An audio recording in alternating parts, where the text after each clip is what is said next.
Ladies and gentlemen, lend me your ears and your eyes. Diva Divine Light, live from Brooklyn, New York. No delaying for what you saying, yo. Silly with my 9 milli with the dilly, yo. When I be on my guess I do my duty, yo.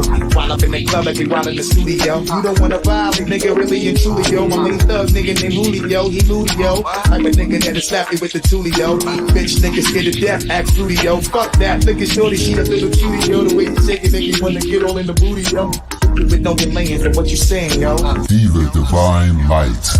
Really my heart to me. See what you got for me. Put more than fans with my eyes to see. Still $1 in the place to be. If you really my heart to me. See what you got for me. Put more than fans with my eyes to see.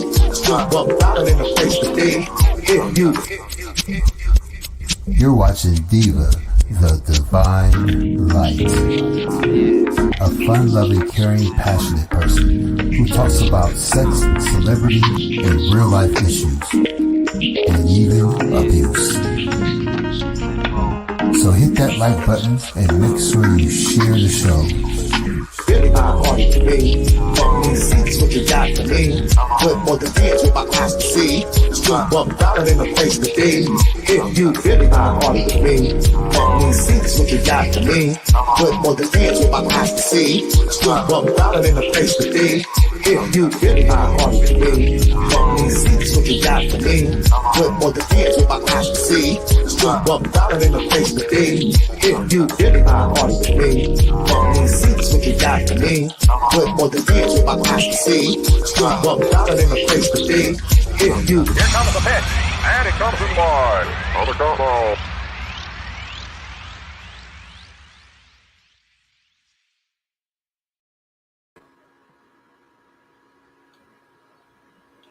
Yo, yo, yo, yo. Microphone check 1, 2. Give me a thumbs up if you hear me in the chat.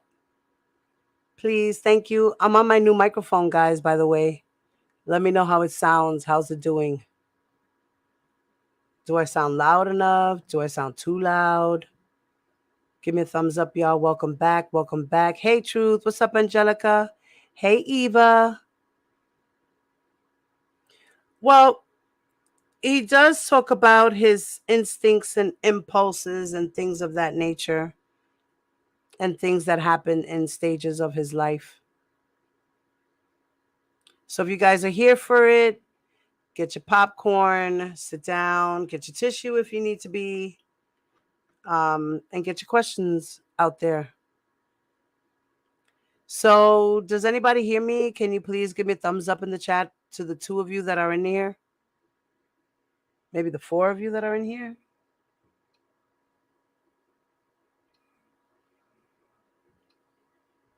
Can somebody give me a microphone check? Okay. Does the microphone sound good? Does it sound clear? It's not muffling. You don't hear any crazy noise in the back or anything? All right. Good afternoon, Diamond. Good afternoon, Mommy. Okay. Thank you, thank you, thank you. So, yes, awesome. I got my new microphone, guys. So I won't have to sound crappy anymore. Let's see how this works. It's a professional microphone. Like, I hope it doesn't go bad on me and stuff like that. All right. So. Oh, I sound great. This is great.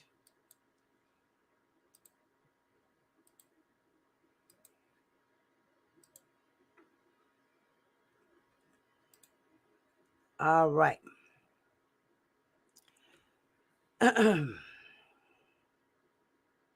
Let me do it the other way. Maybe I should do it this way. I should do it this way. Maybe I should do it this way. All right. I hope you guys can see that. I don't know if you guys can see the words, but it's all right. I'll be reading the words anyway. Hey, gamer bro. What's up, baby? How are you? Welcome back. Let me give you a wrench. You gave me a wrench on your channel. I'm going to give you one on mine. Hey, Truth. What's up, baby? Okay. Always working hard, sis. That's what's up. So all my ladies out there working hard, listening at the same time. Okay, so I'm going to go off the screen and I'm going to start the book. So the name of the book is called Confessions of a Sex Offender. And the name of the man who was the offender, his name is Paul. And let's start off. Chapter 1. My name is Paul, and I am a sex offender. I was not born this way. I was cultivated by circumstance and my own poor personal choices. To say that I'm a nice guy who simply made a mistake would be to compartmentalize my problem. Making a list of all the positive things that I've done or accomplished cannot excuse my poor choices. I must accept and take responsibility for my actions. To recognize and claim my poor choices is the first step to managing my sexual deviance. And R. Kelly, I think you should do the same. Recognize. Take responsibility for your actions. This is my story. It is my hope that you will be able to find some parallel between us, some measure of understanding.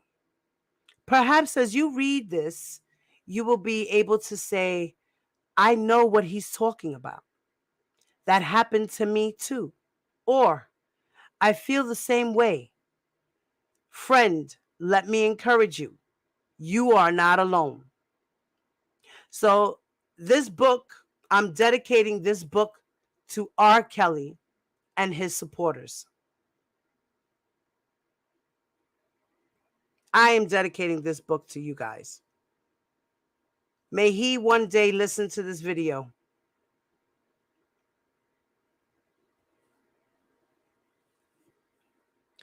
You are not alone. There are organizations that you can turn to for help. In the back of this book, you will find contact information for National Center for Missing and Exploited Children, as well as other organizations geared toward the protection of children and support of victims of abuse. Also listed are resources to help those who are dealing with an unnatural affection towards children. Even the offender has a chance for redemption.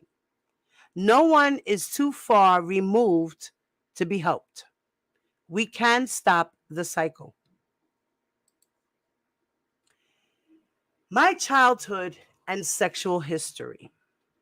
In January of 1966, I was born at Bethesda Hospital, Cincinnati, Ohio. I was my parents' first child. My mother was Christian, while my father was agnostic. This this proved to be a rather destructive pairing as far as I was concerned. My father was a hard disciplinary who sometimes approached but never crossed the lines between correction and physical abuse. However, he would often verbally abuse me, berating me to the point of tears. So I often heard that I was worthless or that I'd never amount to anything. Soon, these became life mantras. I believed them. Why try? I'll just fail anyway. During this time, my mother was not hidden by any means. She was my protector and would not allow this treatment to continue. She held me up in her prayers, took me to church, and physically intervened between my father and I. Please do not get the wrong impression. My father was not a bad man. He was simply young and inexperienced at fatherhood. I believe he loved me in his own way. To say that I grew up in a conflicting atmosphere would be to downplay my situation. I received mixed signals on everything, especially sex and religion. My father viewed sex as a healthy, natural affection, whereas my mother viewed premarital sex as sinful. These conflicting viewpoints led to much confusion. As a child, my family and I lived on the top floor of a two-family home on West Haven Avenue. It was located in a quiet area of Cincinnati known as Price Hill. I loved the neighborhood. I was within walking distance of all my friends, as well as school. I had a nice front and backyard to play in, which was great, full of wiffle ball. My father loved to fish, and he took me as often as I wanted to go.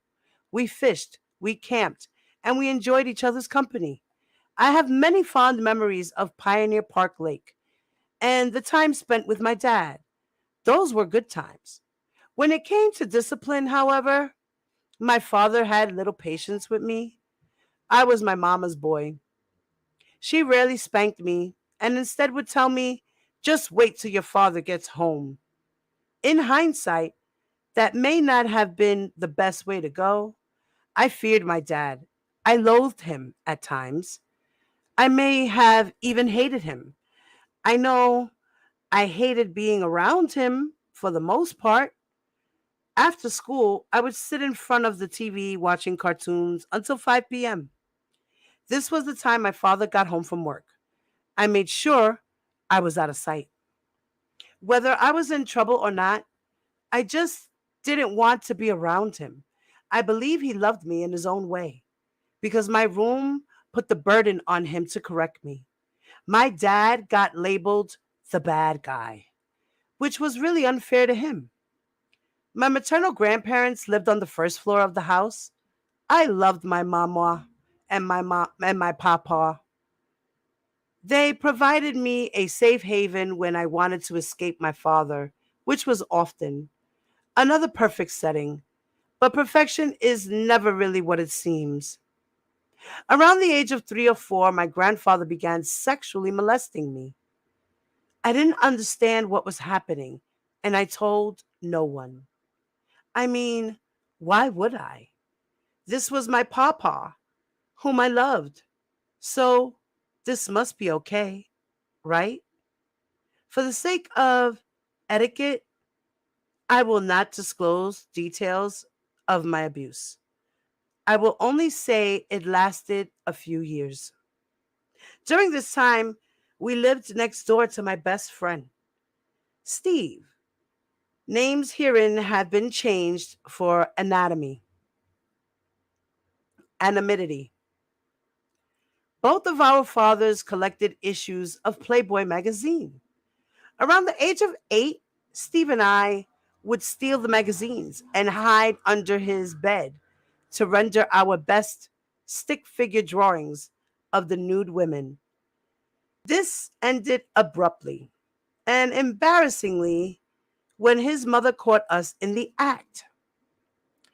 2 years later, at the age of 10, another friend, John, 13, introduced me to masturbation.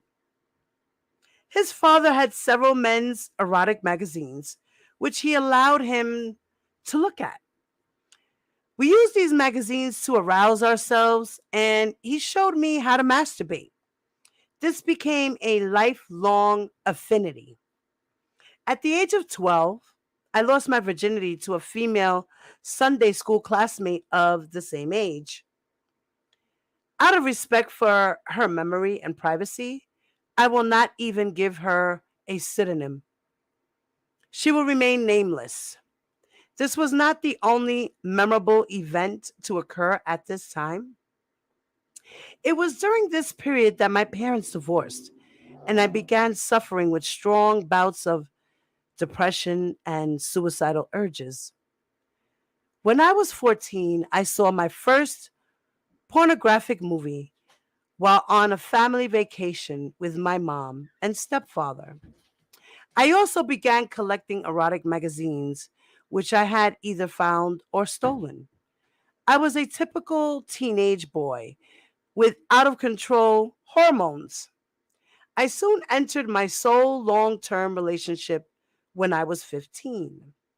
Her name was Jessie. She was my age and a distant cousin.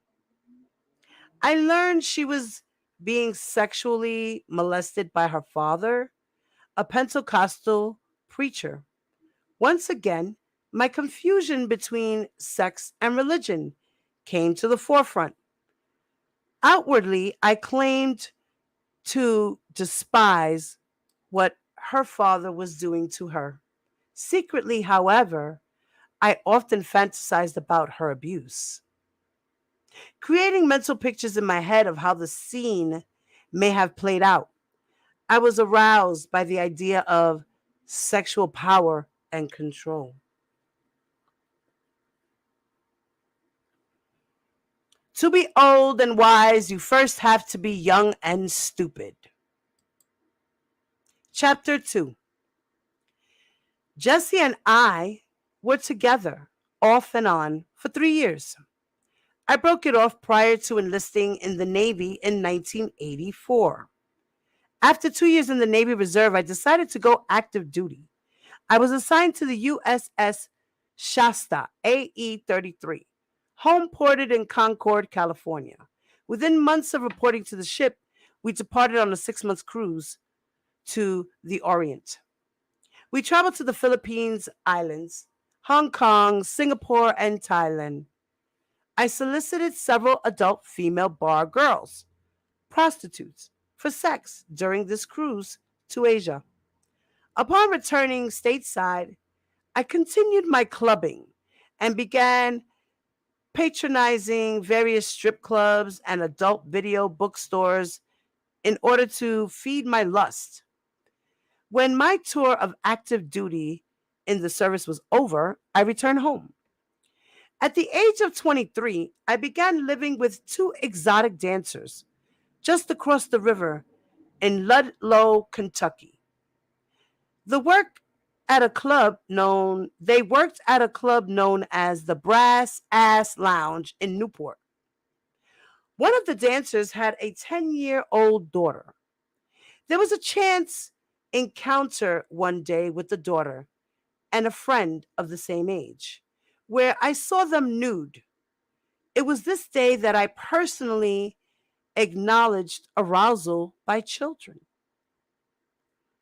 I buried the attraction deep and tried to suppress the emotions I was now feeling. As for the encounter, nothing happened. I instructed them to get dressed, but the memory resided long after the incident. I'm not certain what the attraction is, but I believe child pornography represents a living oxymoron. Innocence and sexuality is one being. Whatever the attraction is, child pornography has proven to be a powerful master. In noting the role of dominance, Samuel Jackson stated, "The chains of a bad habit are too weak to be felt until they are too strong to be broken." Think about that.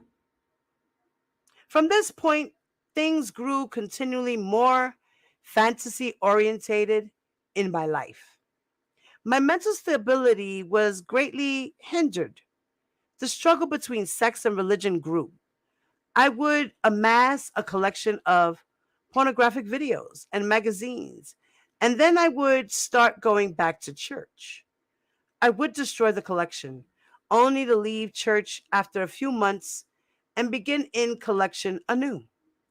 It was a wicked cycle of sex and religion, and I was caught up in it, unable to escape.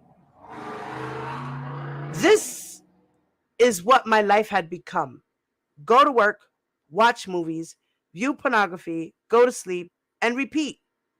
Was I lonely? Damn right I was. I dug the hole I was in, but I didn't know how to get out.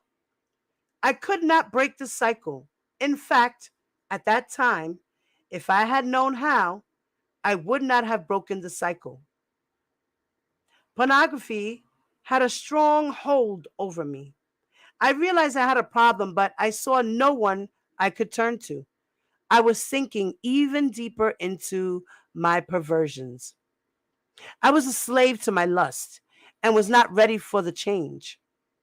As I became more and more wrapped up in my pornography, the world and those in it mattered less and less. I turned my back on my family and friends. I isolated myself from them. I was lonely, afraid, and ashamed.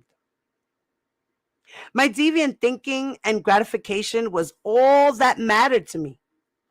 I didn't need anyone.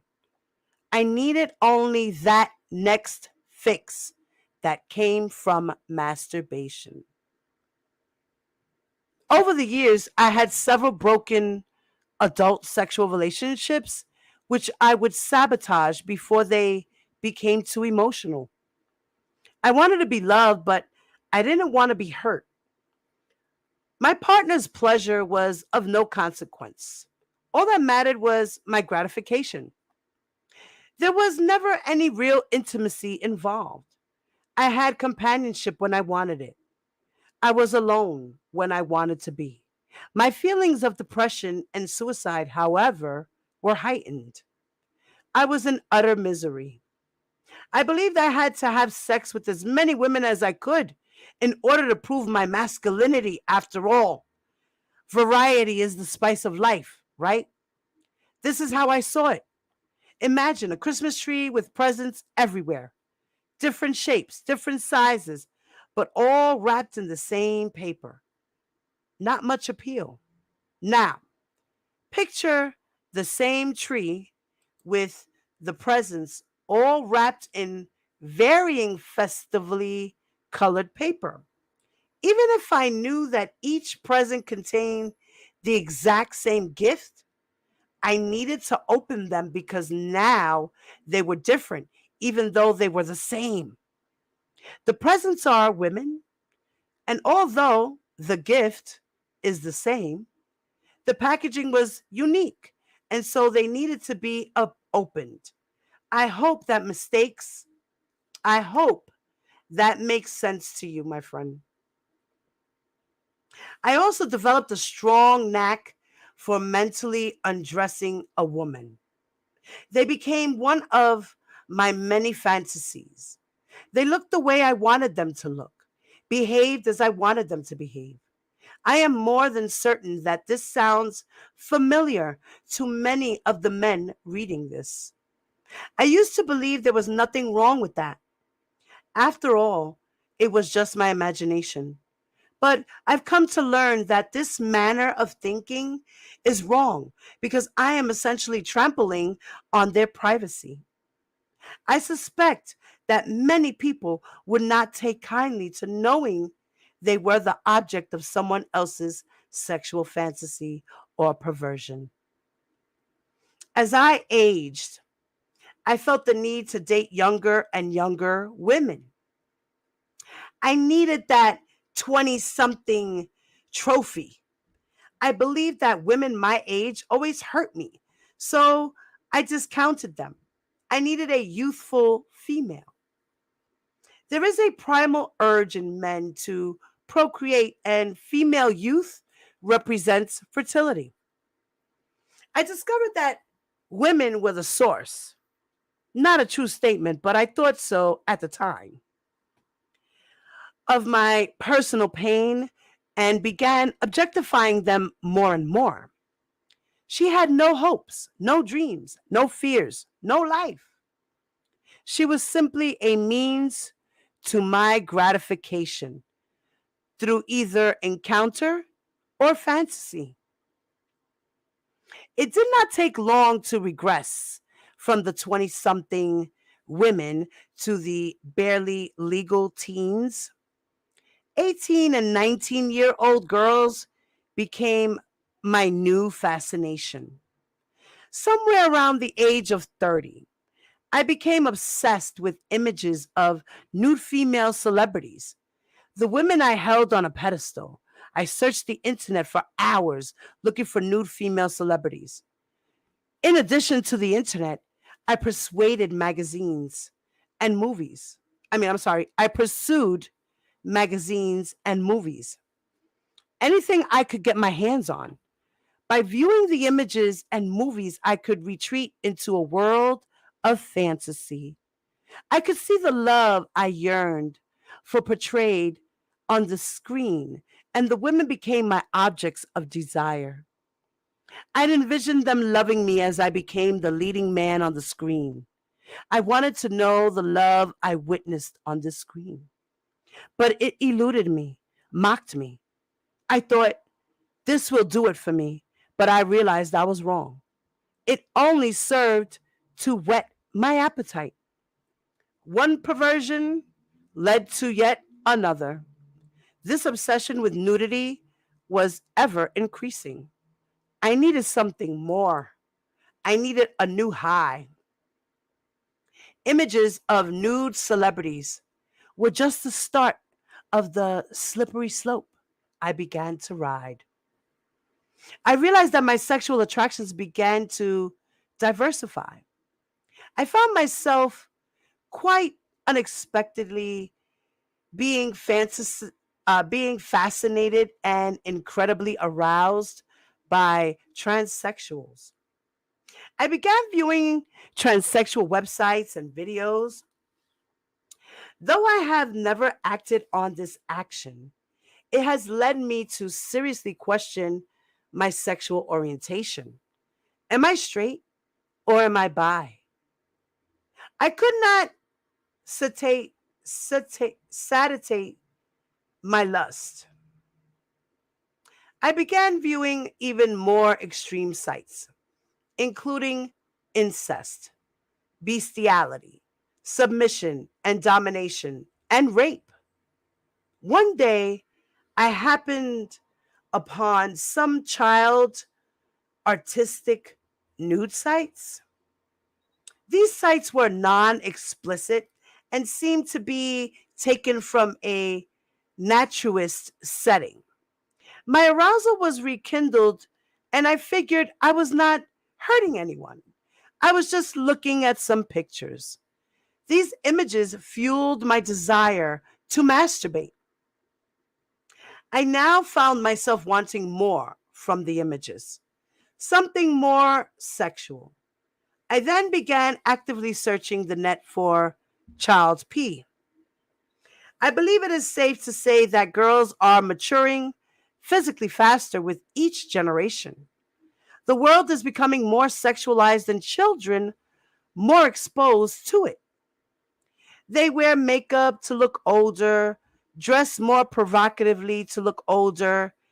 It is easy to assume that they are saying that they want sex. However, what they are really crying out for is attention and to be loved. In this world of single parent families, children tend to receive less than they deserve. They long to know that someone cares. Too often, sex is equated with love, and it is sad to learn that it is just a lie. Today's children have become the prey in a sick and twisted world, a world that has expanded to the internet. Eventually, I began to receive pop ups of hardcore child P sites. When clicked, it would send me to a top list advertising several sites and thumbnail images of actual child P. When I clicked on an image, it took me to another top list. This proved to be a cycle, and soon I received so many pop ups so quickly that my computer froze up. I'd reboot and start again. This happened so often that I was irate and felt challenged. I gave myself a mission: find a real child P site. It became a game. Me versus the computer. One day, around 2001, I found what I was seeking. An actual child's pee site appeared on my screen. I was shocked and yet recient to proceed. I had gone that far. I had to see more. This subject matter was so taboo, so illegal, but I didn't care. I needed that sexual release. I began viewing and downloading the images.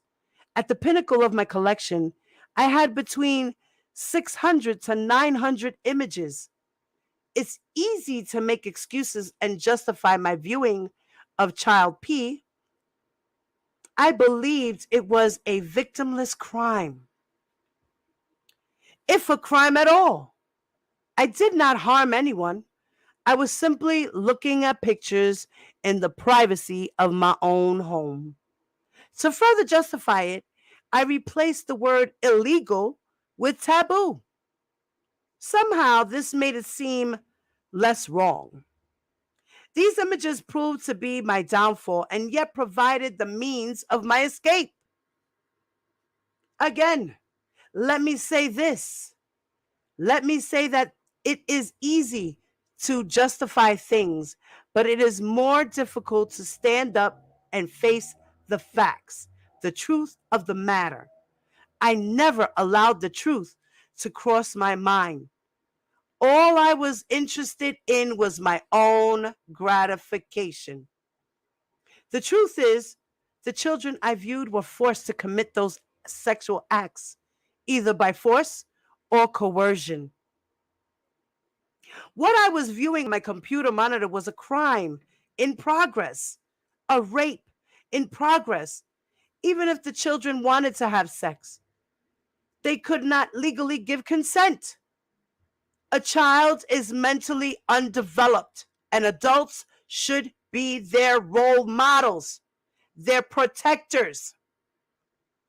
A child wants to feel loved and secured, and so they may be willing to do whatever is needed to please the adult. If you can't say no, saying yes has no meaning. Again, let me reiterate. Child's pee is child rape. My thinking had become so warped. I am mystified now, wondering how I could have regressed to such an extent. I am so ashamed of the person I became. I've never heard it put better than in this quote by musician Mark Hall. People don't crumble in a day. You don't fall, you fade. In your mind, there's that pride that says, I'd never do that. But you don't just do it. It's a slow series of compromises, little ones that go there eventually, until you're sitting in a place you'd never go, doing something you'd never do. And yet, the way you're living totally makes sense to you somehow because you're so numb. Be bold enough to use your voice, brave enough to listen to your heart, and strong enough to live the life you've always imagined. Chapter 3.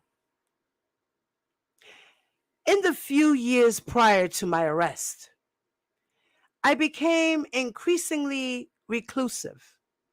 I found myself with my thoughts, my movies, and with my computer. For a long time, I considered myself the black sheep of my family. My brother and sister had each accomplished things that my parents could be proud of. My sister got married and had a family. My brother received a mechanical engineering degree from the University of Cincinnati. I had accomplished nothing. I could not even find someone to love. Let me share my thoughts on this matter. Picture this. God and several angels are standing around a pool of water, looking down on me from heaven. Want to see something funny? God would ask, "Watch this." He would produce a fishing pole and dangle love out in front of me. Every time I got close and reached out to grasp it, he would pull it away and I'd fall flat on my face. He and the angels would then share a hearty laugh at my expense. Love was not my friend, so being a loner made sense. However, now I began isolating myself from friends and even from my family. I was quickly losing touch with the world. Friend, if you are reading this and feel that there is no one to turn to and that you must isolate yourself from the truth and from others, be of good cheer. There is help available. I chose to ignore that help. I chose to avoid taking responsibilities for my actions. I chose not to look for assistance, even though my greatest asset was the most accessible, my family. I believed they would not understand me. I believed they would reject me for my weakness. I wholly expected my family to turn their backs on me when they learned of my charge. But do you know what? I learned that my family loved me. They neither understood nor condoned my actions, but they assured me that I was still a part of the family and that I was loved. Yes, I know some of you reading this may not have a family to turn to, and you have my deepest sympathies. But there are still people and organizations that care and want to help. Search out a trusted friend. If this is not an option, refer to the back of this book for the contact information of various organizations waiting to help you. Remember, friend, you are not alone. Please be responsible. As I isolated myself, I became more a slave to my fantasies. At this time, I had over 300 mainstream DVDs, 15 pornographic DVDs, as well as all the pornography and erotica on my computer.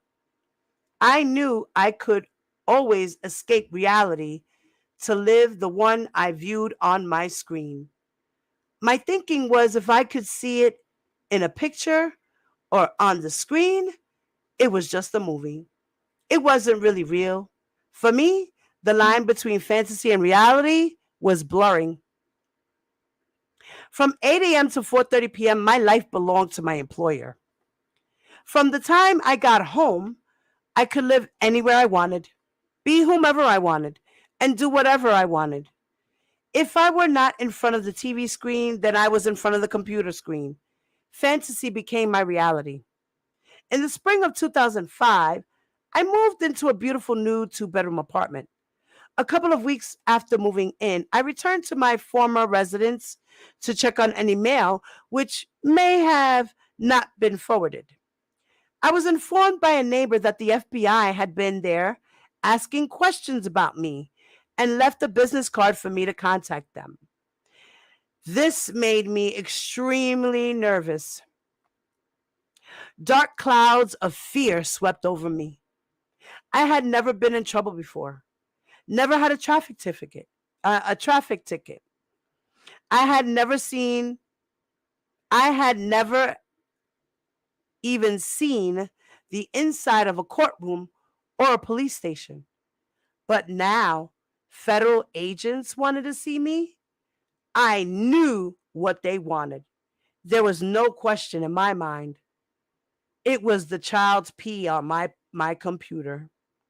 I was scared and I raced home to delete the file and run an evidence burner program in an attempt to erase everything. The next day, I went to work and called Agent Todd. He was very cordial and thanked me for calling. I informed him of my new address and set up a meeting for 5 p.m. that evening. I was told he was investigating possible identity theft. I knew that was a lie. When I arrived home from work, I was met outside by Agent Todd and his partner. We made introduction as I lit a cigarette and invited them in. After the customary small talk, I asked point blank which of my accounts had been affected by the identity theft. He told me that he'd get to that in a minute. That was all I needed to know. There was no identity theft. The FBI was in my apartment wanting to know about Child's P. It is difficult to explain the mixed feelings I had. On one hand, I was scared to death of the punishment I knew would be coming. On the other hand, I felt a sense of relief that my secret was no longer hidden. Looking back now, I had to laugh at how easily I read Agent Todd. He really needed to work on his poker face. He was not a good liar, which I feel speaks well of him as a man. Anyway, I wrote out a signed confession detailing my interest in Child P, the approximate number of images I had downloaded, and the contents of the images. I laid all my cards on the table. Afterward, I surrendered my computer to the agents. I was then asked if I was feeling suicidal. I was told that the reason for this question is that historically several people had chosen suicide rather than face a prison sentence. I assured the agent I was not contemplating suicide. I escorted them to their car, we shook hands, and I watched as they drove away. A huge weight now fell on my shoulders. It is difficult to describe the incredible tension I found myself under. To say that I did not entertain thoughts of suicide would be a lie. I did think about it hard. I was immobile. However, as I was afraid of life and afraid of death, at that time, I think it may well be true that I crossed the line between sanity and insanity. Those next few days were the most harrowing of my life. It was not the pressure the FBI put on me. It was the emotional pressure I put on myself. The next day, at the request of Agent Todd, I drove downtown to the federal building and went to the offices of the FBI. The prosecuting attorney had requested that I look at a series of Child P images and detail whether I had seen them before. I was extremely nervous sitting across from the agents viewing the Child's P. I was certain that at the viewing of the first image, they were gonna get up and slam me to the floor and arrest me right then and there. I was nervous, but I did what I was asked to do to further their investigation. The agents did not arrest me that day. We shook hands and I was free to go. Some weeks later, Agent Todd called and asked me to come to the FBI offices and pick up my computer. This seemed odd to me. They took the computer. Why couldn't they bring it back? The fact that he wanted me to pick it up at a specific time made me even more suspicious. I asked him straightforward if I would be leaving the office afterward. He assured me that there was no warrant for my arrest. As I said, Agent Todd was not a good liar. I knew the day had come. It was May 5th of 2005, Cinco de Mayo, a day of festivities, but not for me. When I arrived at the FBI headquarters, I was shown the warrant, which, ironically, just happened to be issued moments before I arrived. I was taken into custody. For the first time in my life, I felt the cold, hard cuffs slap on my wrists. It was the nightmare I never thought I'd dream, and it was real. I went through the motions, signing this, printing that, having photos taken, fingerprints, DNA. It was a long, very impersonal affair. Paul no longer resided here. To the FBI, I was just another case number. There were no available beds at the Justice Center in downtown Cincinnati. So I was transported to the Grant County Correction Center in Kentucky. Here, I wore the black and white stripes of a prisoner. Here, I was locked down for 23 hours of every day. Here, I got my first taste of prison violence as I was attacked by my cellie. I was certain this hell would never end because it had just begun. I was in Grant County for 3 months and had been denied bond 3 times. By some unusual circumstance, the judge decided to hear my case for bond a 4th time. At the strong displeasure of the DA, I was released on a $10,000 property bond put up by my father and stepmother. I was sentenced to monitored home confinement. Living at my father's house was a welcome relief. I was out of jail, but still had nowhere to go. During the 3 months I was at Grant County, I had signed the power of attorney over to my father. I had already lost my job and my apartment. My dad was in contact with the bank concerning collection of my 2004 Nissan Sentra. The bank agreed to collection but would not give a date. So after 3 months, the car is still sitting outside my father's house, and now I'm home on bond. I had not been there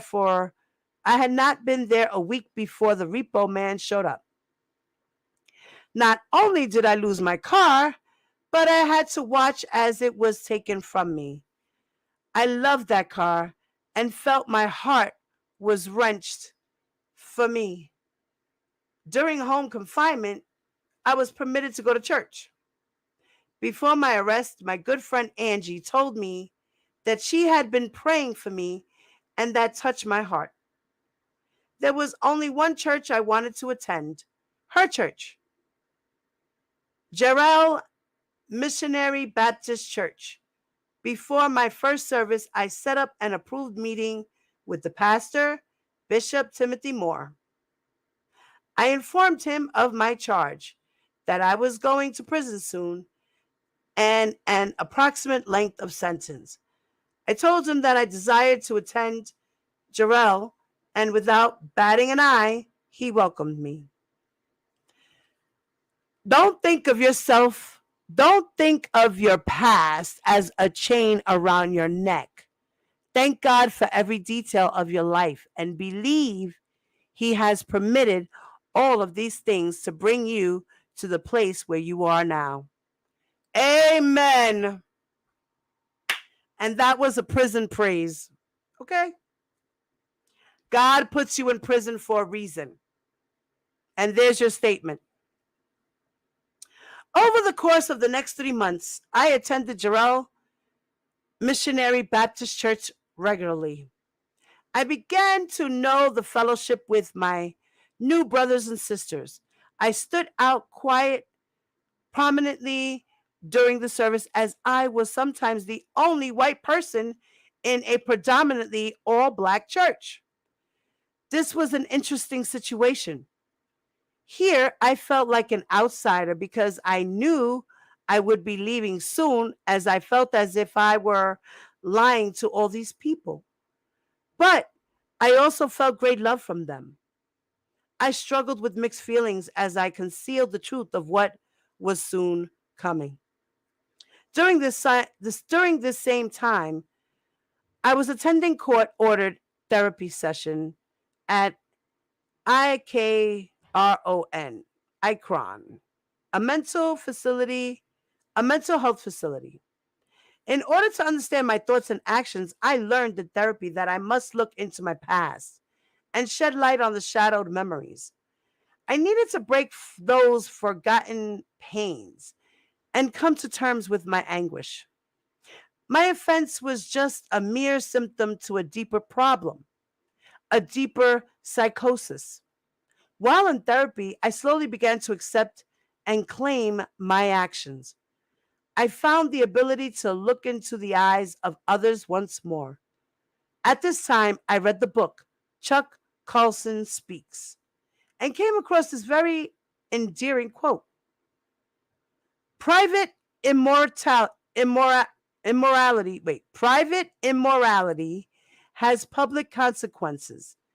Mr. Carlson hit that right on the head.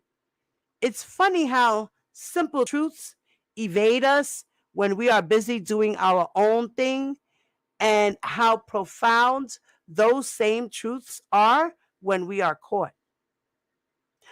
On October 6th, I appeared in court for sentencing. My father was with me. He had made every court appearance but one. I was actually surprised by his devotion because from the beginning, I expected him to turn his back on me. In addition, Bishop Moore attended to lend some moral support. At age 39, this was my first offense. It is said that if you're going to do something, do it big. Well, my first offense, and I'm hauled into a federal court and looking at 7 to 9 years imprisonment.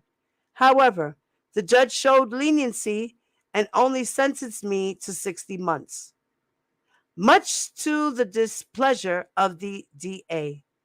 My public defender requested for the record that I be sent to Federal Corrections Institute, FCI, Butner in North Carolina, to participate in the Sexual Offenders Treatment Program, SOTP. I was released and ordered to self-surrender to authorities at FCI Butner. I would receive further instructions from the marshal's office at a later date. 3 months had now passed since I was released from Grant County Jail. It was now Halloween night, my favorite holiday. There were no festivities this night. However, this was the night I was leaving to self-surrender. My father and stepmother dropped me off at the local Greyhound bus station on Gilbert Avenue. I was anxious, nervous, and rattled. Hell, I was just plain scared. I was leaning against the wall of the terminal, writing into a notebook, when I looked up and noticed an attractive African American woman approaching me. I also noticed that she was a police officer. Great. What did I do now? I wondered. But what happened next was a blessing. Jarrell? She asked. Well, this introduction caught me off guard, and all I could mutter was a very puzzled, "Excuse me?" She seemed embarrassed and smiled as she introduced herself. Her name was Keisha, and she explained that she was a member of the Gerald Missionary Baptist Church and had seen me there over the last several weeks. Now her initial introduction made sense. The ice was now broken, and we were much more relaxed until she asked the inevitable question of where I was going. I told her I was on my way to Durham, North Carolina. Oh, do you have family there? She asked. I felt so ashamed as I looked at this attractive woman, a police officer no less, and told her I was on my way to prison. She seemed taken aback. There appeared a monetary look. There appeared a momentary look of shock before she composed herself. She told me that sometimes we need to be cast aside to see our lives from another angle. She encouraged me to view my incarceration as an opportunity rather than simply punishment. Keisha promised to write me and keep me posted on details happening in Cincinnati. She was so kind and attractive that it brought tears to my eyes. My bus was arriving, and she reached out and embraced me as we said goodbye. I don't know why this event happened, but I believe it was divine intervention that our paths crossed that Halloween night. Let me get water for a second, guys.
Okay, I'm back.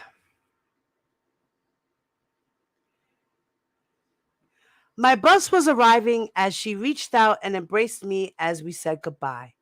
I don't know why this event happened, but I believe it was the divine intervention that our paths crossed that Halloween night. I was afraid of the abyss I was walking into, and God saw fit to put this wonderful woman in just the right place, at just the right time, in order to comfort and relieve my fears. I thank God for Keisha, a Cincinnati police officer, my friend, and that night, my guardian angel. My bus eventually departed, and I was on my way. I had been instructed to self surrender to FCI Butner by 9 a.m. on November 2nd, 2005.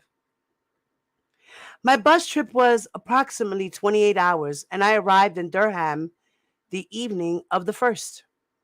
Upon disembarking the bus, I noticed there was a Papa John's pizza up the street. I knew this would be my last chance for real food for 5 years. So I took advantage of it.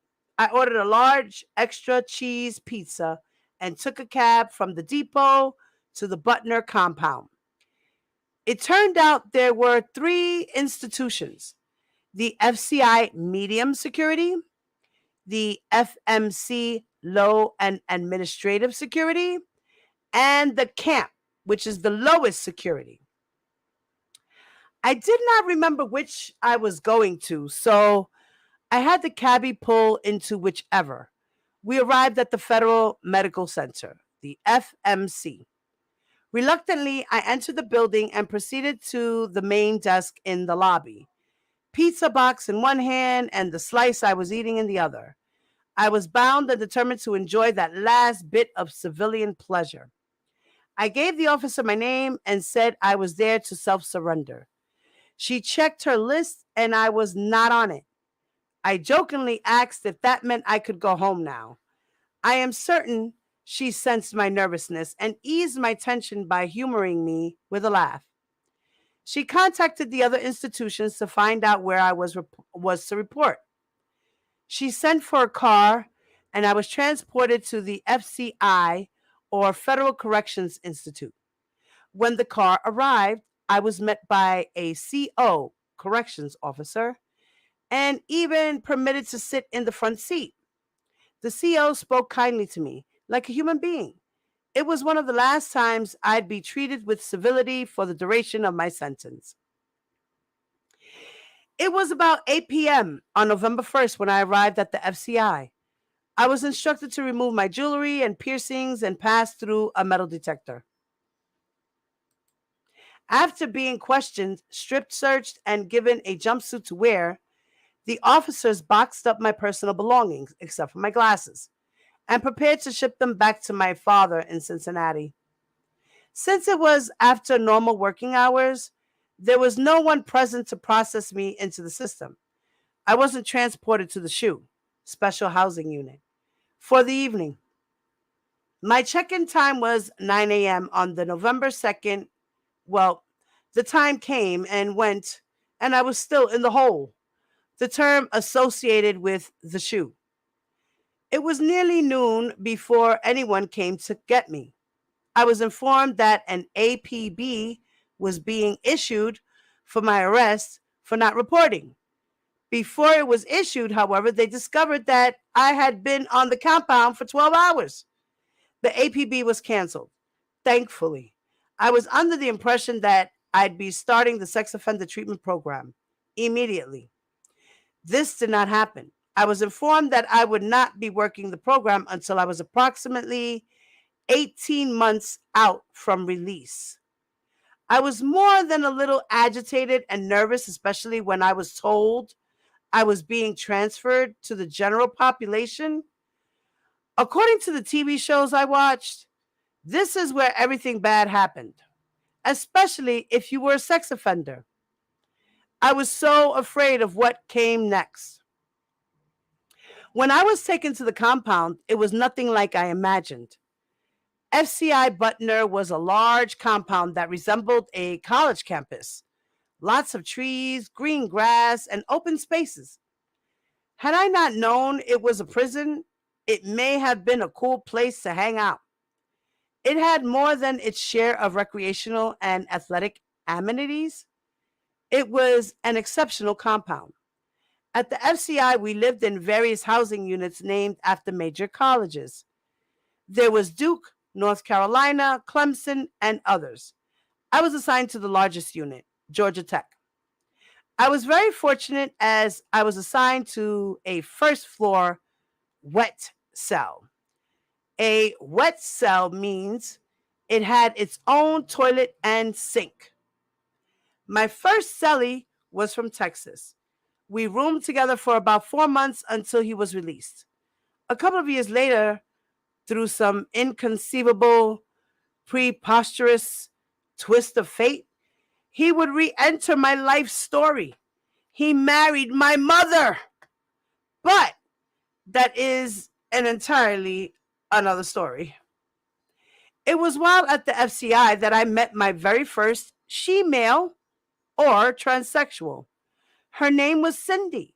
She was Hispanic and at times looked feminine, while at other times she appeared more masculine. Even her breast did not seem to sit quite right. But even on her best, most feminine day, she still had this rather baritone voice. It was made for a strange combination. Let me reiterate, I am attracted to transsexuals. The idea of something or someone being unusual and sexual is intoxicating.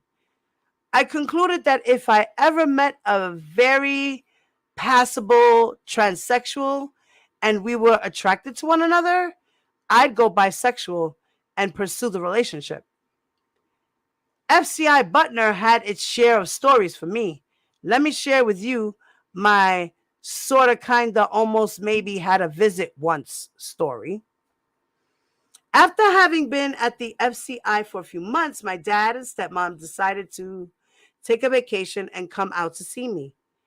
It is a long drive from Cincinnati, Ohio to North Carolina, made even longer by the side trip to Southern Kentucky to see my stepmom's sister who was in the hospital. They arrived in Butner on a Monday morning only to be told there were no visiting hours on Monday. They returned the next day and told the exact same thing. They happened to arrive on the 2 days of the week when visitation was closed. They received the call that my stepmom's sister had taken a turn for the worse, and so they packed up and returned to Kentucky. So even though my dad and stepmom were on the compound for 2 consecutive days, I never got to see them. That's my sorta kinda almost maybe had a visit once story. That was the closest I had to a visit for my entire sentence. I remained at the FCI for several months before I was transferred to the Federal Medical Center. This is the same compound I initially reported to on November 1st with pizza in hand. Be the change that you want to see. All right, give me a second. Let me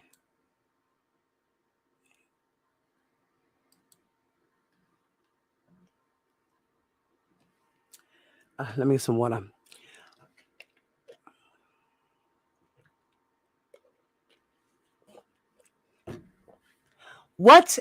Chapter 5. What an aesthetic difference between the two compounds. The FCI was set up like a college campus, all open spaces. The FMC was all inclusive, meaning I could walk from one side of the compound to the other without ever going outside. The only amenity outside was the rec yard, which had a baseball field, track, and a basketball court. What a difference a day makes. I was really being tested here in regard to my sexuality. I met not one, but 2 transsexuals. Both were African American. Both were very passable and very feminine. Both were absolutely gorgeous. I literally could not distinguish them from a real female. In fact, if I saw them on the street, I would swear they were women. They even had a soft feminine voice. One of them, Kara, has the distinction of being one of the most beautiful women I have ever met.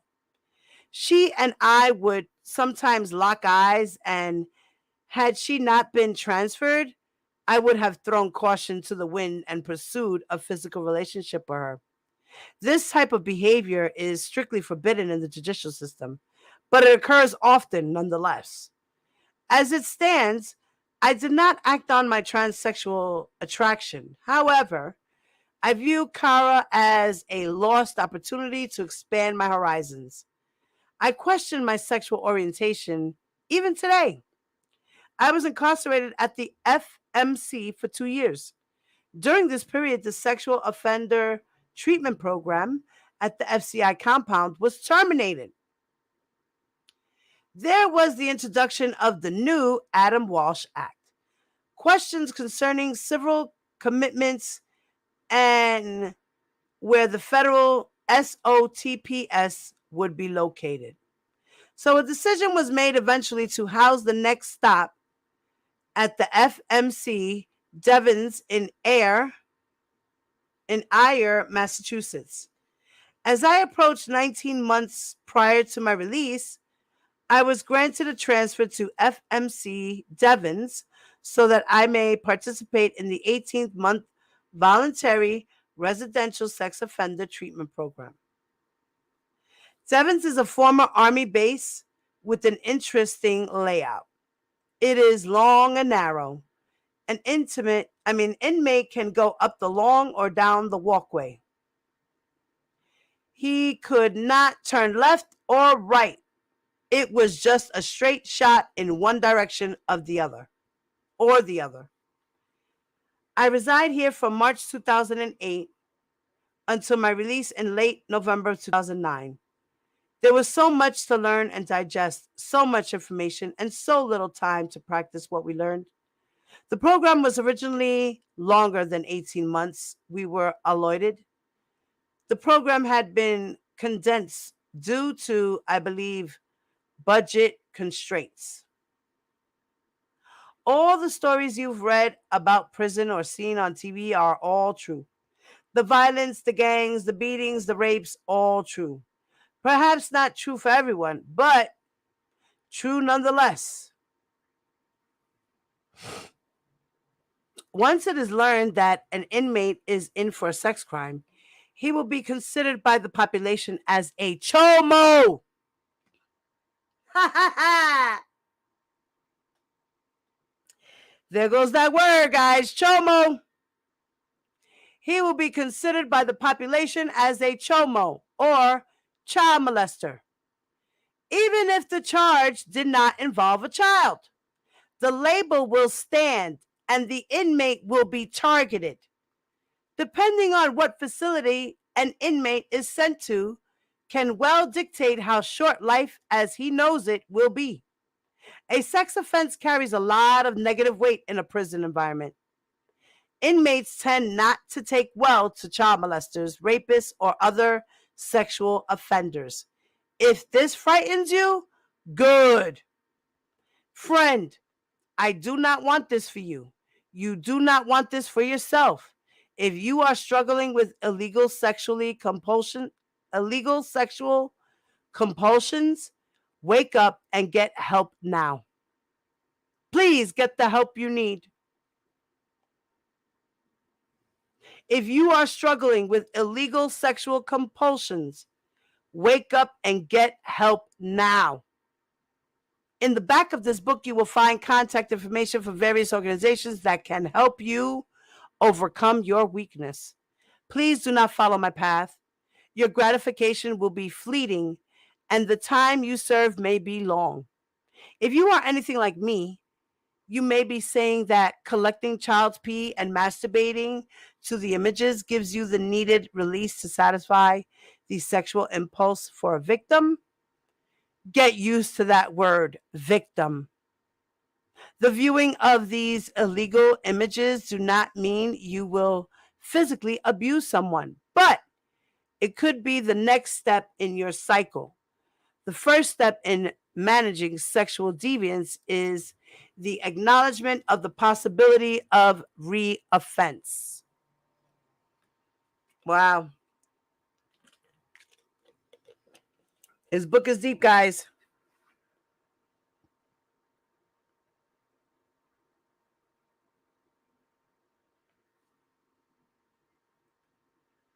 Imagine, if you will, a flat, calm lake. No breeze, no motion, just absolute serenity. Now picture yourself tossing a small pebble into it. This action creates waves over the water, extending out from the point of origin. When the ripples subside and the water is calm once more, is it the same as before? It may look the same, but the answer is no. The pebble is still in the water. This is the nature of life. One action, one person, one circumstance affects so many in response. This is known as the ripple effect.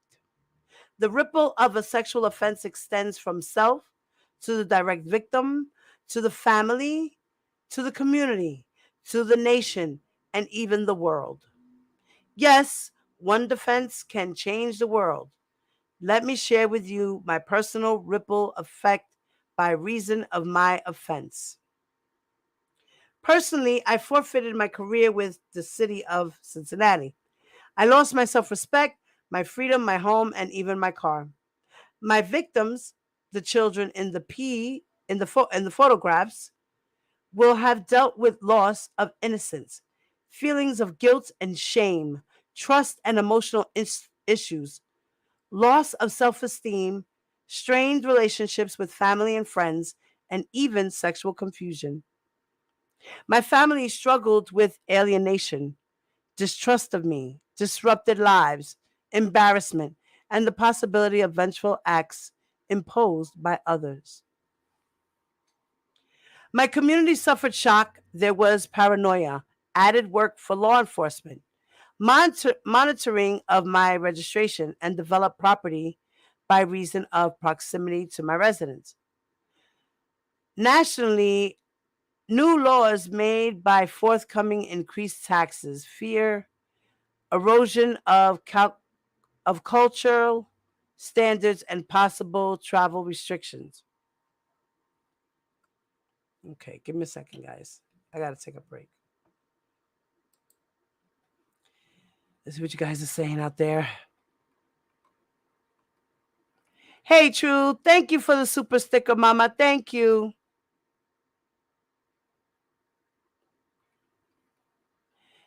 Yeah, yeah.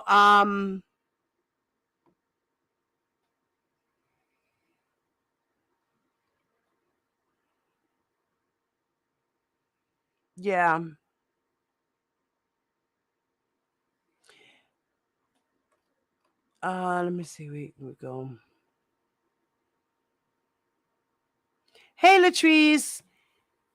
How are you, honey? Amos, what's up, Amos?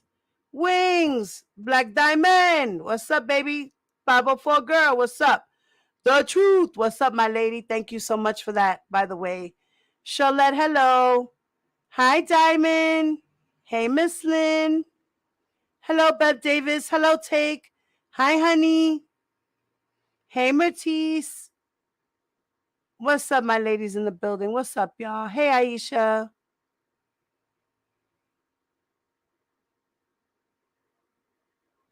Okay, so the mic sounds great. Awesome. Okay, let's see.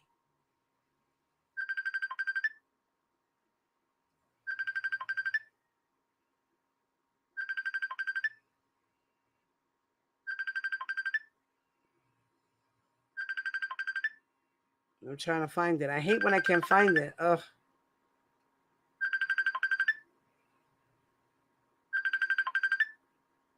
Who's calling? All right, I don't see who's calling. I hate that. Okay, well, I'm gonna take it off. All right. Sorry about that, guys. I always get calls.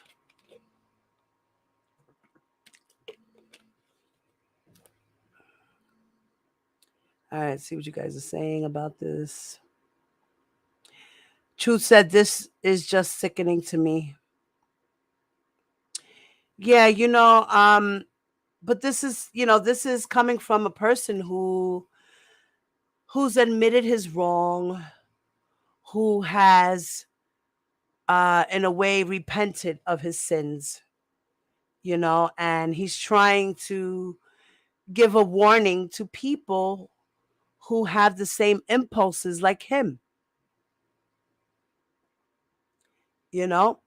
And I think this book would be excellent for R. Kelly to read. I really do. I do.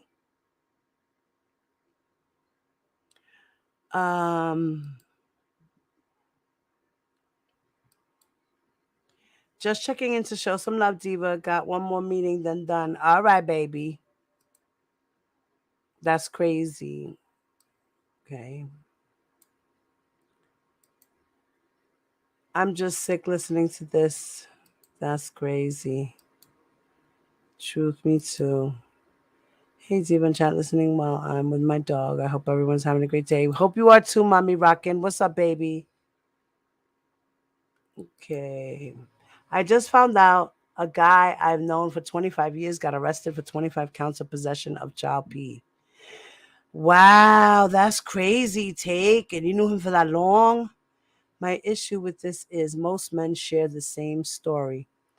They do. That's like the whole thing that I did when I did my when I did the live about are all men pedophiles. In some way or another, without realizing, most of them are. You know, so that's what I say about the hey Noonie, what's up, mama? It was horrific. Yeah,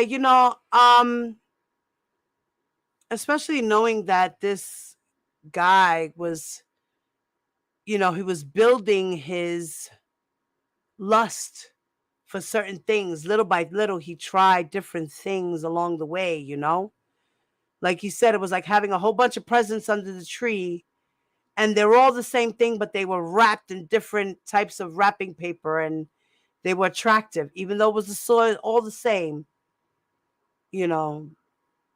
PUSSY is what he was trying to say. Like it's all the same, but it's wrapped in different flavors. Mm. Sharice, what's up, baby? What's up, Noonie? What's up, Sharice? Yes, I would be. This is what his supporters should be sending him. Yes, they should. Hey, Indigo, what's up, mama? All right. Well, Noonie, I'm reading a book called Confessions of a Sex Offender. And I dedicated this book to R. Kelly and all his supporters. Maybe they can understand maybe where R. Kelly's mental space is and where it comes from. And also, to give advice to other sex offenders who are out there.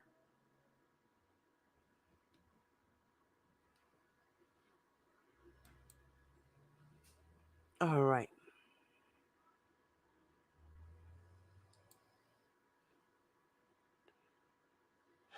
Okay. Where was I at? Nationally, new laws may be forthcoming. Increased taxes, fear, erosion of cultural standards, and possible travel restrictions. As for the world, there may also be travel restrictions, distrust of U.S. policies, possible retaliation, and increased market for child P.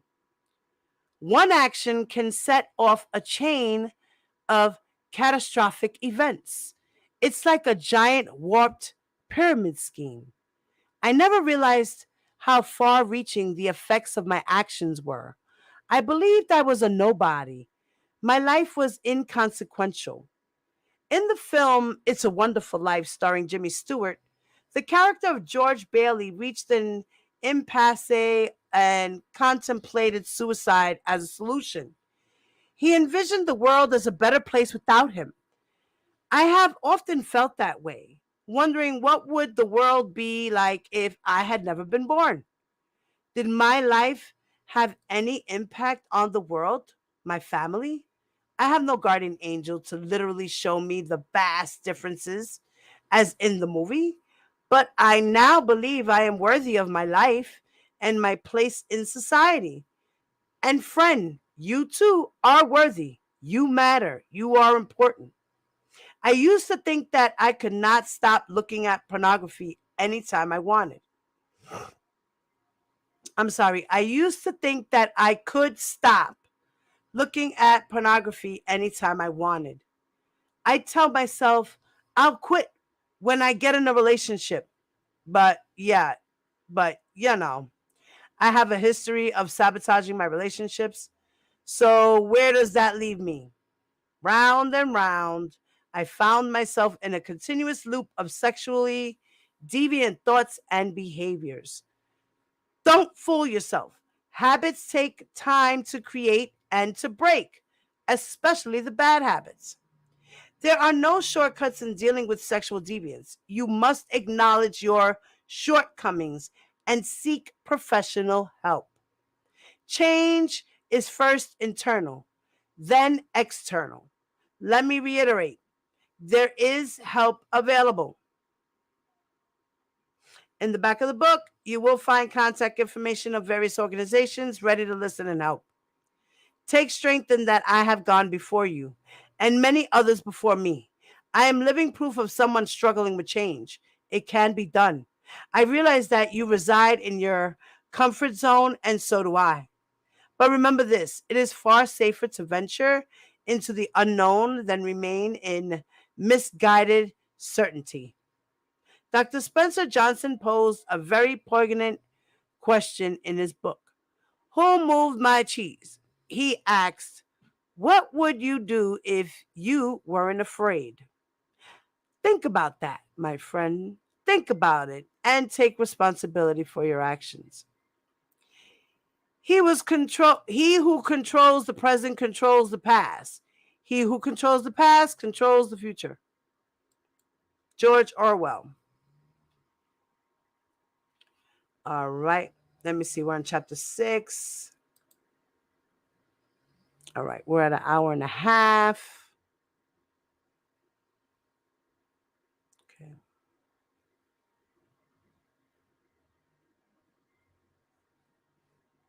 Give me a second, y'all.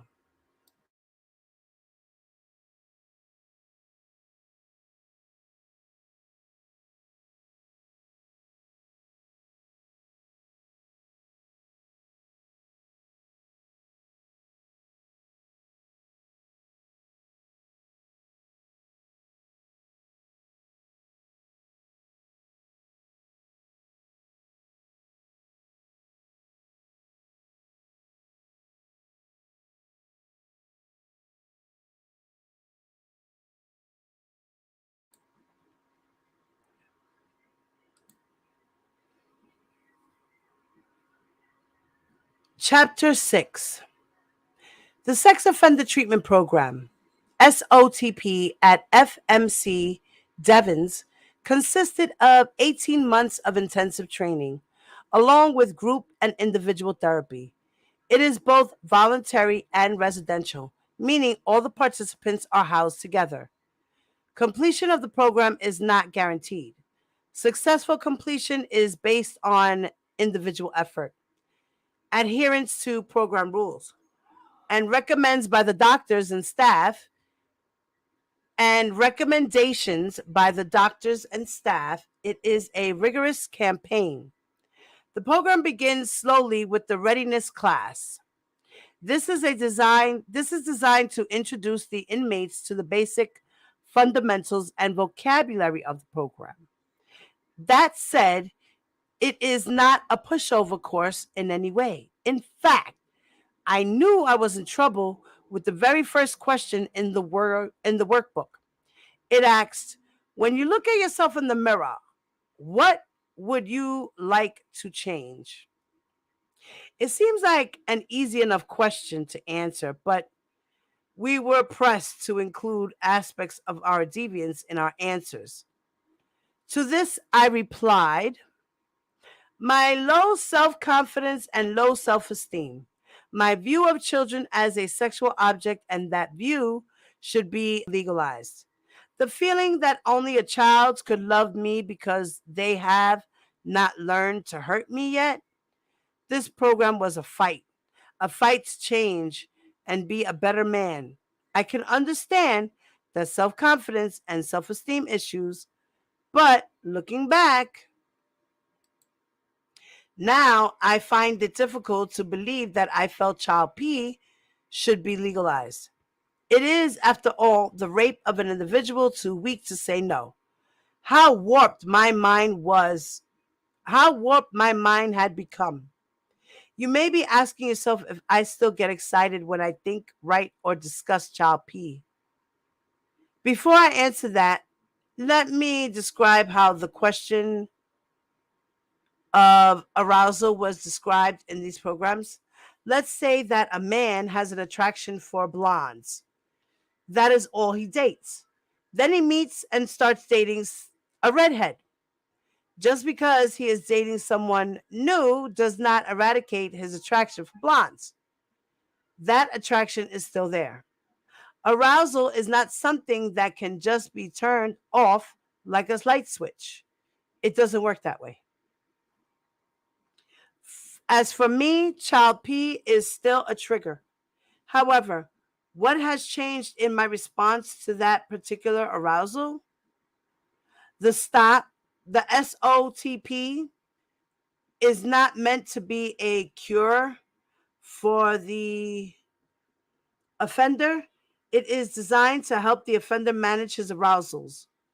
It is very important to distinguish between cure and management of an attraction. Viewing or participating in the act of child P is not a disease.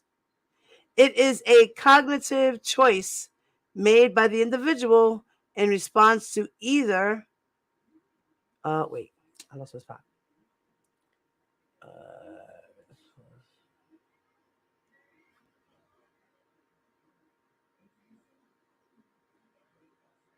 Internal or external stimuli.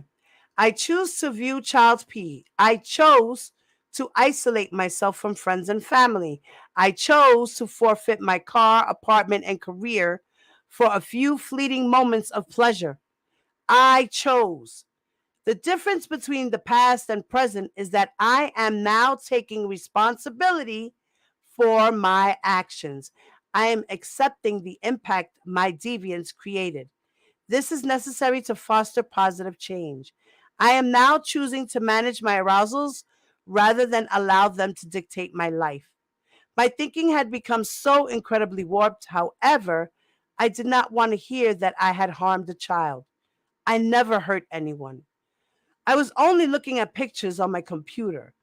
It was so easy to fall into that way of thinking and so difficult to break that cognitive distortion. There are thousands, if not more, of individuals carrying around this pedophilic secret. To the world, they present themselves as honest, law abiding citizens, but in private, their deviance controls their lives. It controlled mine. I am so grateful today for my arrest and the SOTP. It made lucid my actions and forced me to view my life in another light.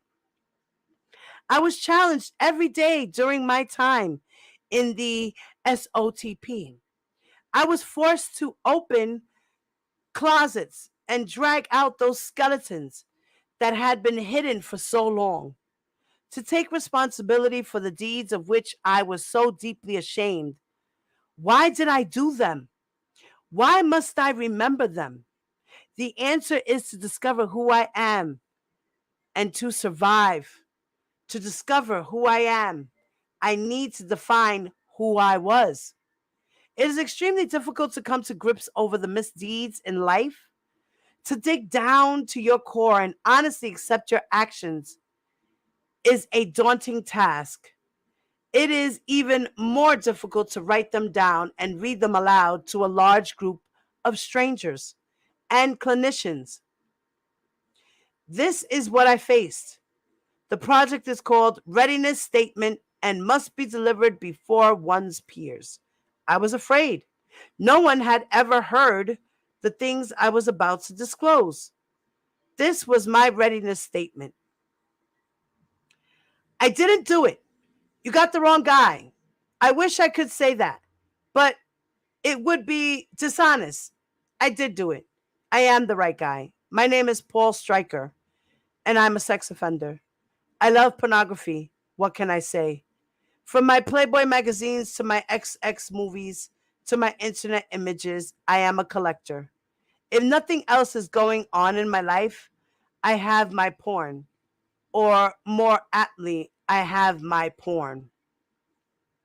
When I was arrested, I lost nearly everything. I did lose my pornography. I'm a loner. I have been all my life. I have many acquaintances, but very few friends. I became a virtual recluse as I isolated myself from friends and family. I lost touch with the world, or most of it. At the time of my arrest, I had upwards of 300 mainstream DVDs and indulged myself in fantasy. If I was in on the screen, if I saw it on the screen, I knew it wasn't really real. If I was if I was not in front of the TV watching a movie, I was in front of the computer screen. My timeline, my time online wasn't all about pornography. I mean, I did check my emails, shop on eBay, and I religiously checked in with the National Football League. But those took only minutes, and I might be on the computer for hours. Mine is a spiral of perversions, one leading down to yet another. Excessive use of pornography, objectification, voyeurism, bestiality, she males. I even browsed some bondage and fantasy rape sites. But it was possessing child P that proved to be my undoing. My collection consisted of pubescent and prepubescent children engaging in sexual acts with other children and adults. While on the computer, I would load saved files, whether child P, African American women, Asian women, or she males, onto my screensaver and let it run. I would then masturbate to images that flashed on the screen. This was almost a daily ritual for me. Though, in honesty, I rarely loaded the child P file. I knew the images were illegal, but I saw it as a victimless crime. I mean, who was getting hurt by me looking at a few pictures?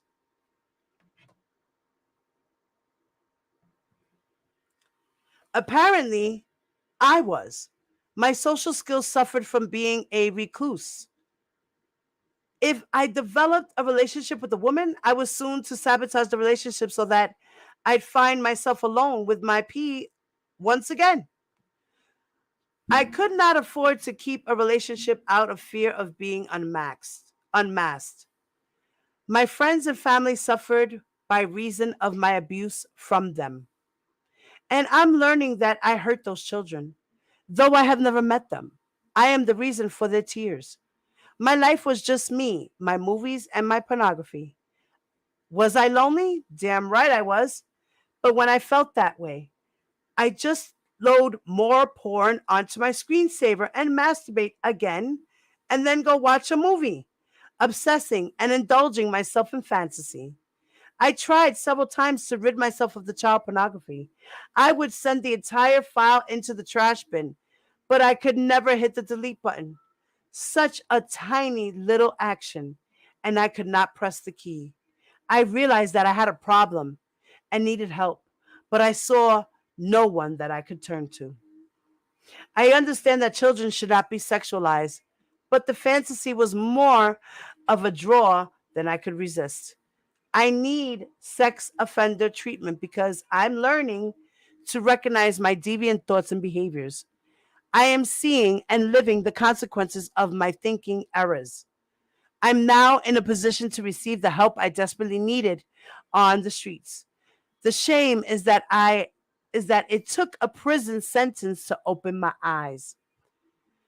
Through this treatment program, I hope to attain offense-free living, developed strong, honest friendships with men. Most of my friends are female. Learn better intimacy skills, learn better communication skills, and become more aware of victim impact and empathy. After reading my readiness statement, my friend, can you see why it was so difficult to expose my true self to everyone in the program? It was humiliating, and I felt great shame and vulnerability. I was now out in the open for all to see and judge. But in the program, every participant is on a level playing field. We were able to openly discuss our sexual compulsions because there was no judgment being made. The sex offender treatment program was perhaps the greatest blessing in my life up until that point. Friend, if you are caught up in child exploitation, there is hope. I remind you that in the back of this book, you will find contact information for organizations ready to help you. Please take responsibility for your actions and reach out to the help available. Reclaim your life and be the person you were born to be. Make no more victims your life mantra, and let's save the innocent. Since the situation has happened and since I can't change it, why shouldn't I see what I can get out of it? I need to discover how to make it work for me. Get Off Your Back by Dr. Frida Cruz. All right, guys, I'm going to leave it here. I'm going to stop at chapter 7.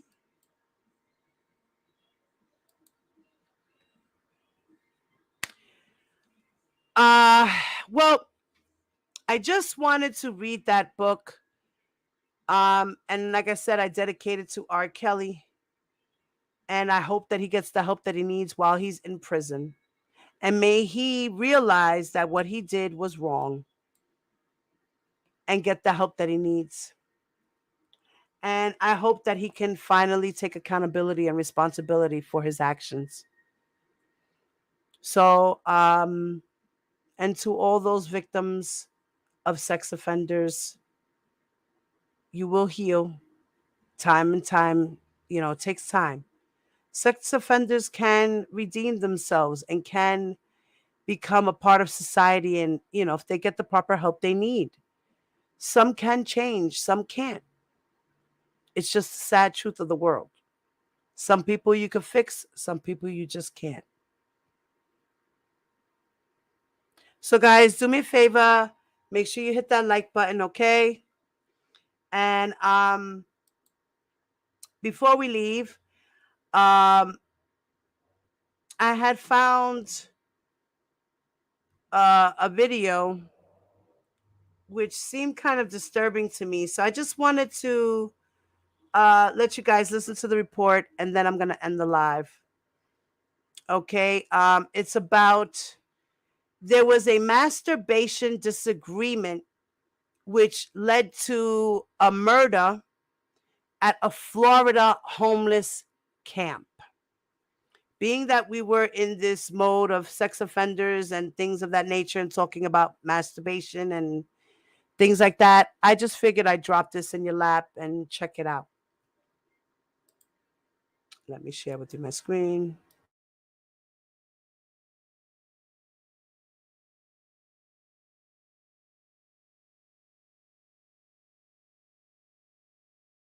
Dee, and thank you for being with me today. I am about to brief you on a case that created a great deal of interest in the Winter Haven area yesterday, and the reason that it did is because we ended up with a manhunt that went about 18 hours. It involved a lot of sheriff's deputies, Winter Haven police officers, Auburndale police officers. We're thankful for our colleagues from the other police departments that came to help. And it shows how serious we take the murder of an individual. Well, this all occurred in the Eloise jungle, also known as the Eloise campground. And we received information yesterday that there was possibly a murder in the Eloise jungle and that the victim had been buried. And we were able to confirm that information through other sources. So we sent deputies and detectives out to the area. And sure enough, when we got deep into the jungle on the back side of the campground, we found the victim's body. At about the same time, another group of deputies who were going down a different trail saw the suspect who broke and ran deep into the jungle. So the manhunt was on. And here's what occurred. We know that Robert Simmons, who's 42 years of age, that's known as Mexico, was the person who committed the murder. The information is that probably over the weekend, Saturday or Sunday, somewhere around April 30th or May 1st, he had an argument with our victim. We've not been able to find the victim's next of kin, and obviously because of Marcy's law, we can't identify the victim right now. But he had this argument because allegedly the victim continued on a normal basis to masturbate in the presence of the other people in the homeless camp. And our suspect here didn't appreciate that and really didn't appreciate that he was doing it in front of ladies, so he warned him to quit it. Well, he didn't. So the next time he caught him pleasuring himself, he beat him up and injured him, cut him. And then the third time that he caught him pleasuring himself, after he'd already warned him and beat him up, he killed him. Well, it took care of the problem. But he's going to spend the rest of his life in jail for murder. So the investigation's underway, and now we've got to find where the person is buried. So here's a cut out path through the woods. Now understand, we've gone in there with chainsaws in order to clear a path to where ultimately we found our victim deep, deep in a very thick jungle. So if you look at the woods adjacent to the path we've cut, you can see just how thick that area was. When we arrived, this is what we first saw. This was the shallow grave that Mexico put the victim in. Now, you can't really appreciate what Mexico looks like until you see this picture. This is one bad hombre. He's mean. He's been to prison 4 times. He's got a lot of criminal charges, everything from misdemeanors to felonies to violent felonies. And he put our victim in this grave.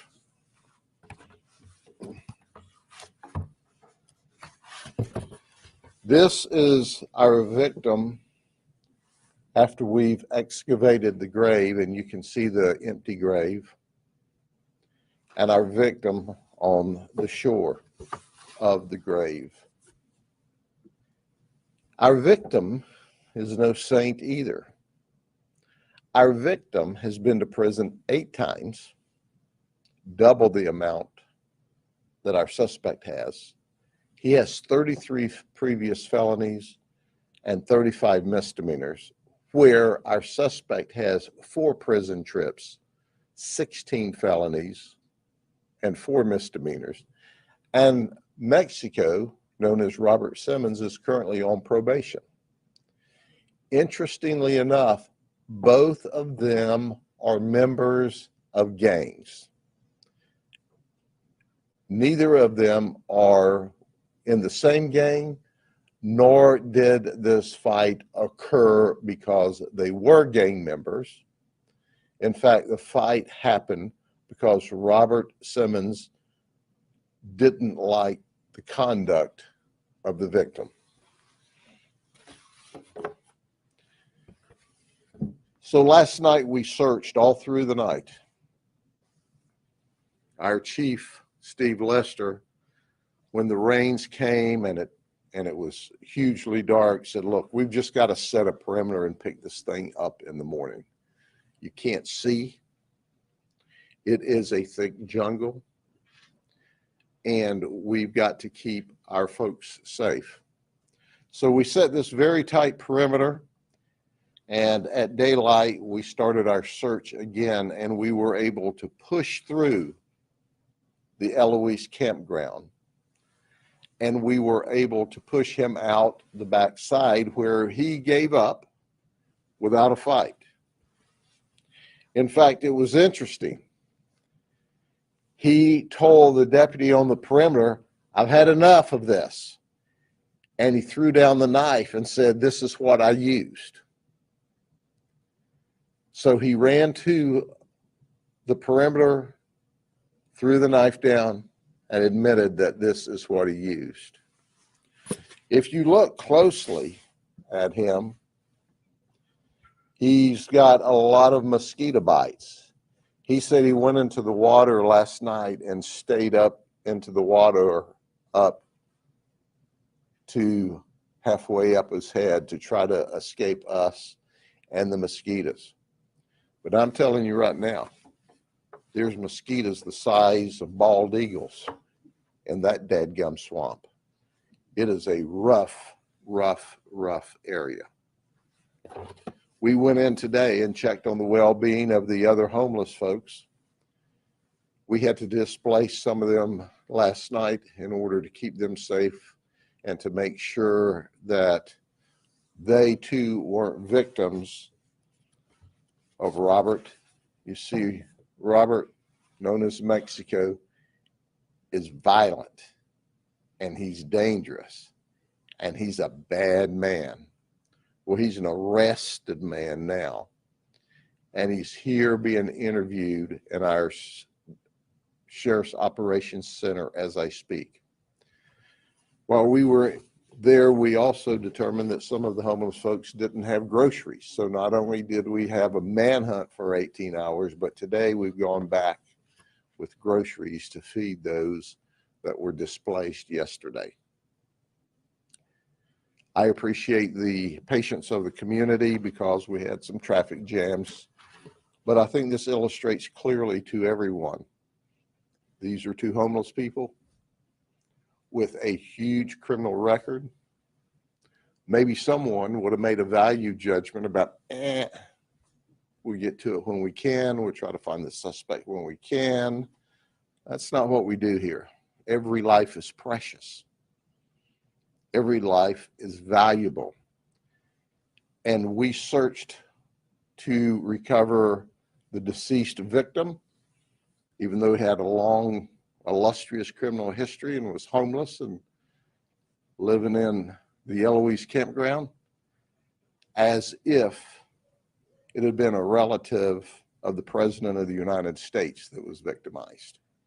And we looked for the suspect with the same energy and enthusiasm as if he had hurt a relative of the President of the United States, as opposed to a homeless person. Because you know what? We don't make value judgments on life. We just help where we can. And certainly we want to bring the people to justice for murdering this individual. Murder is never okay. It's never okay. Are there any questions? How do you find We received multiple tips from people that heard about the homicide, heard about the violent event, and a homeless camp is a neighborhood, and people talk. And as a result, the people in the homeless camp, or what we call the Eloise campground, they want to be safe. They don't want this guy running around stabbing people with knives and killing them.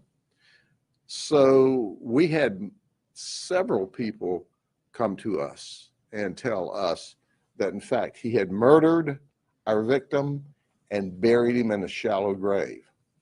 I think it's absolutely remarkable that we were able to find our victim as soon as we did when you look at these photographs, because you could have searched and walked all over that jungle area and never found a grave there.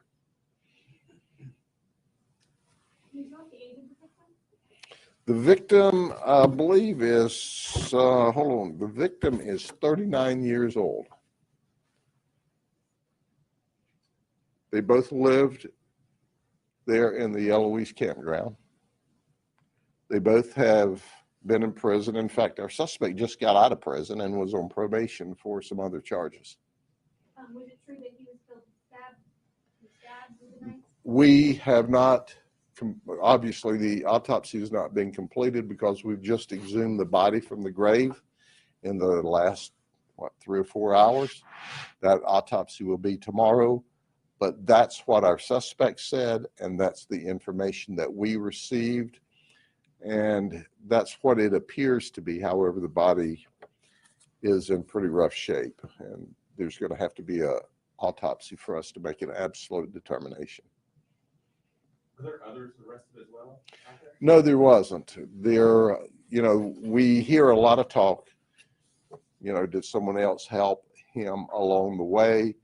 But the information we've all plugged together at this early stage of our investigation, as you know, I say every time is subject to change as the investigation goes on, is he is solely responsible for the murder of our victim. There was no one else arrested with unrelated warrants or anything? No.